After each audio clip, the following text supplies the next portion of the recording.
一个3000年硬是没有改过名。据说女娲在这里补过天，有1584条成语再次诞生，也是让我非常震撼的地方。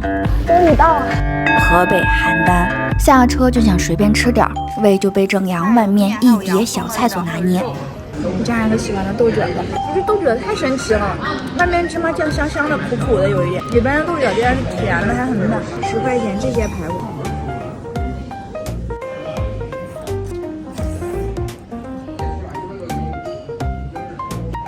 我被瞧不起来，儿子，排骨好吃哦。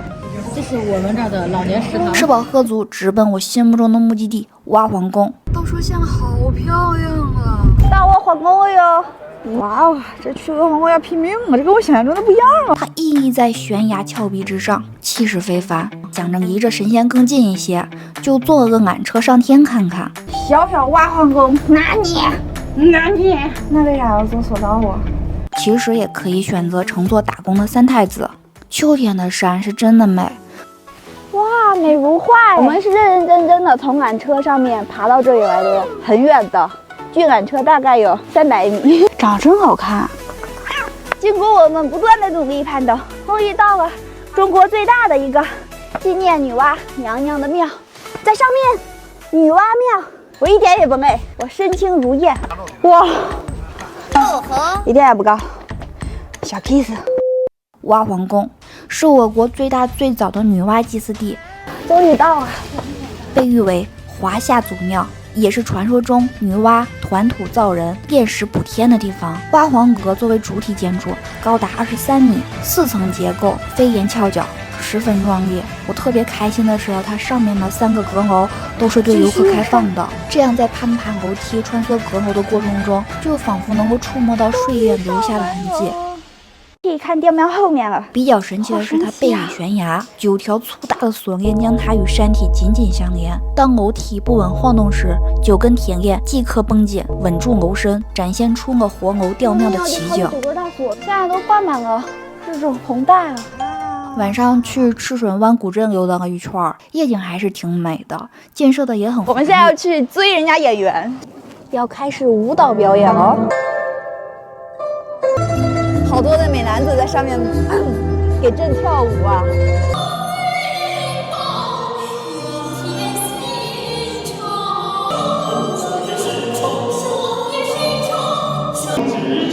演的是真好。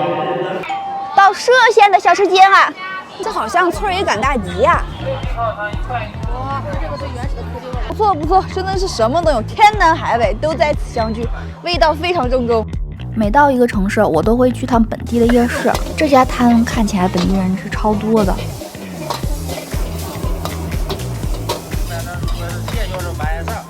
老板家的米粉已经卖光了，有没有全部锅？它那个就是好浓的锅气啊！炸蘑菇是真的很鲜很鲜。来个炸蘑菇吧，配着那个炒米吃好吃。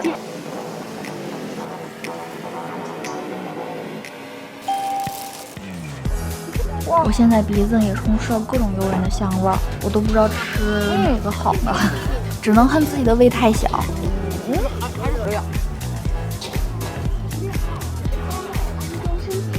我还喜欢吃平菇，这个真的好吃。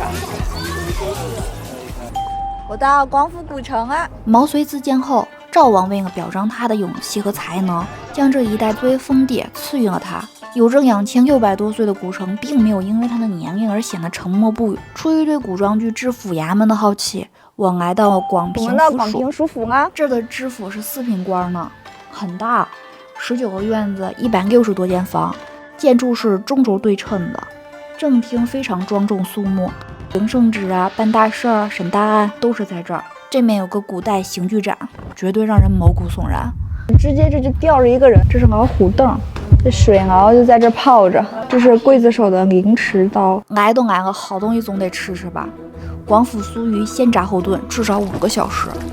曾肘据说是嘉庆皇帝的御膳之一，哎，真的会吃，这个肘子都去骨了。驴肉香肠，现在咱也能来一口啊。这个饺子飞碟造型实在是太逗了。我现在呢是要去吃一个3000年的活化石，人太多豆沫布的。我们像洞一样，就这么站着吃。口感特别绵密。我们这么一口布袋，再来这么一口豆沫，真的是美滋滋的。我到丛台公园啦！丛台公园是邯郸成长过程中特别重要的一个地儿，这是赑屃，听说本地人小的时候都骑过它。2000年前，赵武宁王上台后，想让国家强大起来，就搞了一个胡服骑射，这儿呢就是他检阅部队的地方。不过还是被我迎哥灭了哈。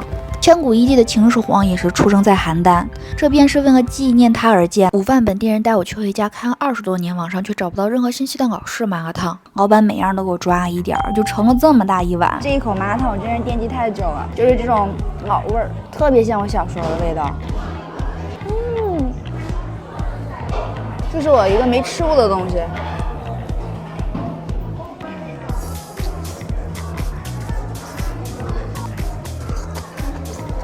我还真的是第一次遇见吃麻辣烫送个馒头的。不过我全部吃完了。我到黄杨梦女仙祠啦，来喽！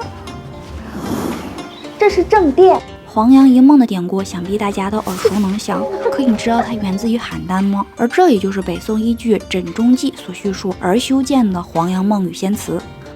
画中，卢生在邯郸客栈中自叹功名不遂，满心惆怅。仙人吕洞宾拿出枕头让他睡觉，在梦中他享尽了荣华富贵。一觉醒来，店家的小米饭还没有煮熟。这些都是他的梦，好好的梦，华丽的梦。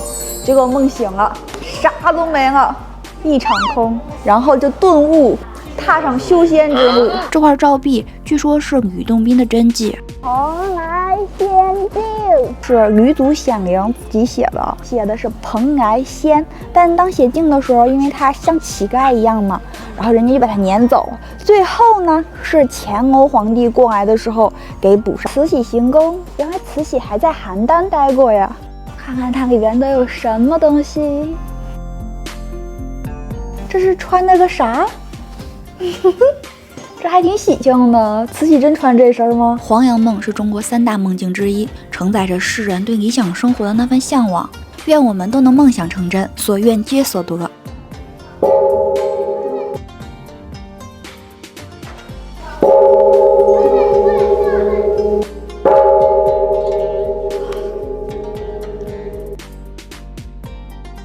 晚上去了学步桥，不巧的是正在维护施工中，又是一家人超多，但是美团上没有的店，周边的生意都显得比较清冷，除了这家在网络上找不到任何信息的西安土豆粉儿，全靠口碑是吗？对，你看老板的这个碗，这家店可有意思了，只做土豆粉儿或者拼个刀削面，好吃好吃。哇，是真弹 QQ 的，有点像那时候那个 QQ 糖。老板这咸汤也挺好喝的，不给加菜，不给加料，什么豆干、卤蛋、大鸡腿，通通都没有。不做宣传，没有线上，一切都凭缘。邯郸人真任性。最给我那个。我到邯郸博物馆啦，这也是3000年历史的缩影。在目前已知的5000多条汉语成语中，与邯郸有关的高达1584条。到这儿才知道，它还是北方最大的民办词谣。来，我们一起看看我最喜欢的这个。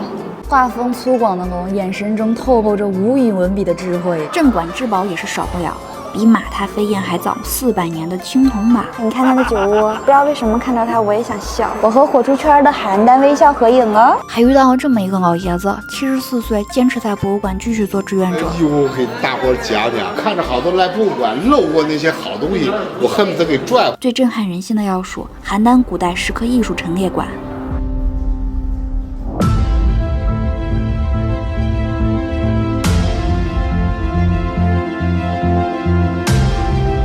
如此精美的石窟，我必须去现场感受一下。我们差不多1个小时的车程就能到响堂石窟了。到响堂山石窟吗？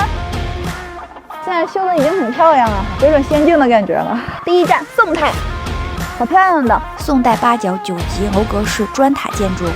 然后呢，我们已经要看到我们的目的地了。它是雕刻在深山中的岩石上面，有些高，要爬上去需要些体力。走喽，继续爬。要看奇迹，先有体力。刚挖雷。我决定坐车上去，保护膝盖，人人有责。走，走。现在就是进入最大的一个佛洞啊，名字简单粗暴，大佛洞。响堂山石窟是河北最大的石窟，也是北齐举全国之力雕凿出来的皇家石窟，造像结实敦厚，可以看出少数民族的特征，真不愧是北齐艺术中的最高水准。这儿的游客不多，可以近距离安静地感受石窟的魅力。特别漂亮的火焰纹，在火焰纹里边穿梭了7条小龙，后面的应该是忍冬纹。它这边的佛像和别的地方都不太一样，这是更特别的一个洞啊，刻经洞，里边有很多的经文，看着最难受的一个石窟啊。你看他们的头全部都没有了，正好一层这里被挖走，石洞比别的都难受，一进去哇头没了，就这一个还有头。原来长这样啊！对呀。现在是北响堂石窟已经完事儿了，我们看看能不能赶到南响堂石窟。我们紧赶慢赶，终于来到了第2个响堂山。换个地方继续爬，好有年代感。火车！我们居然从南响堂石窟看见火车了。南响堂距离北响堂大概是15公里，更加朴素，遭受过严重的破坏和盗窃。除了震撼，更多的就是惋惜，里边很多的头和手都不见了，是因为某些人的个人利益所造成了中国瑰宝的丢失与残缺。至此，我们依然能看见它如此的壮观和绚丽，但美不应该仅此而已。好好看，你看它的身姿。我们逛响堂石窟的时候，一定要记住2个人：袁世凯的儿子袁克文，古董商贩吴清斋。我在响堂石窟等你哦。